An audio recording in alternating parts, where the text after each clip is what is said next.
ఇంటి దగ్గర అన్ని పళ్ళెంలో తీసుకొచ్చి పెడితే తినేసి పళ్ళెం అక్కడే కూర్చున్న చోటే వదిలేసి వెళ్ళిపోయే మా పిల్లలు ఇప్పుడు ఇక్కడ గిన్నెలు కూడా కడగడం నేర్చుకున్నారు. ఇక్కడ కడగడం ఒక్కటే కాదండి, ఇక్కడ చక్కగా తుడిచి పక్కన ఆరబెట్టారు. హలో ఫ్రెండ్స్,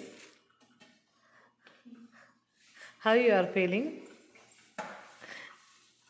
మనసులో ఏమనుకుంటున్నారో కొంచెం చెప్తారా? హలో, వీడియో తీయొద్దని ముందే చెప్పాడు, అయినా తీస్తున్నాను. అందుకనే అలక అబ్బాయి గారికి. మీరేంటి మేడం గారు డ్యాన్స్ చేస్తున్నారు? క్లాత్ ఏది తుడవడానికి? ఇక్కడ. Very good.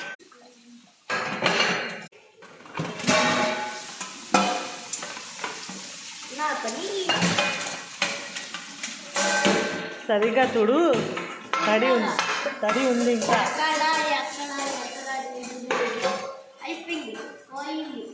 అండ్ అలా కాదు పెట్టేది, ఇలా పెట్టాలి. ఇలా ఉంది, వీటి కోసమే ఇలా నుంచోపెట్టాను ఈ గ్యాప్స్లో. Okay, I'm going to sleep. Bye bye.